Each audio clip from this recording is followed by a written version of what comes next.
তো ফার্স্টেই বলি এটা আমাদের মানে আমার ফার্স্ট ব্লগ বা আমাদের ফার্স্ট ব্লগ। আমরা কিছু বন্ধুরা মিলে মানে দার্জিলিং গেছিলাম, তো সেটারই ব্লগ মানে ভিডিও আমি বানাচ্ছি এখন ঘরে বসে। তো আমরা গেছিলাম মডার্ন ট্রাভেলসের বাসে করে শিলিগুড়ি 8:30 রাত 8:30টার বাসে এসপ্ল্যানেড থেকে যেটা ছেড়েছিল। তারপর ওই শিলিগুড়ি যাওয়াটাই আপাতত এই ভিডিওতে শর্ট ভিডিওতে আমরা দেখাচ্ছি। তো প্লিজ দেখবেন অ্যান্ড সাবস্ক্রাইব করবেন। এই সবাই হাই বল, সবাই হাই কর, হাই হাই কর, হাই। ও ওর দুঃখ হয়েছে।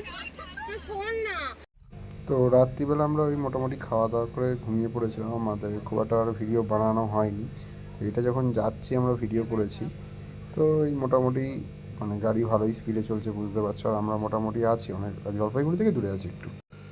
আর মোটামুটি তোমরা দেখতেই পাচ্ছ একবার মানে আমাদের এই গাড়িটা পুরো কুয়াশার জন্য এতটাই ওখানে কুয়াশা, তখন মনে হয় 6টা বাজে, তো পুরোপুরি কুয়াশার জন্য দাঁড়ই করিয়ে দিয়েছিল, ঠিক আছে।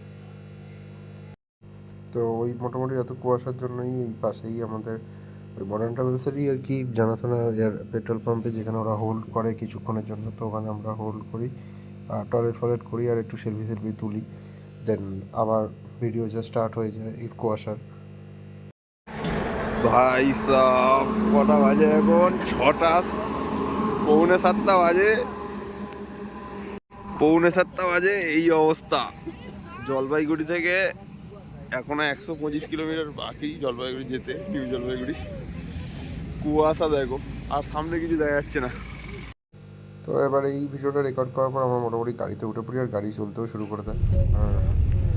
তো তারপরে আমরা যাচ্ছি, আর এগুলো সব চা বাগান, তোমরা যেটা ভিডিও করেছি হালকা বাসের ভিতর থেকে, ভেতরটার জন্য বাইরেটা পুরো মানে একটু ঝাপসা হয়ে গেছিলো এই এসিসির জন্য। পুরোগুলো মানে চা বাগান দেখতে পাচ্ছ তোমরা যা বাইরে দেখছো। তো এবার তারপর শিলিগুড়ি আমরা পৌঁছে যাই, আর তারপরে ভিডিওটা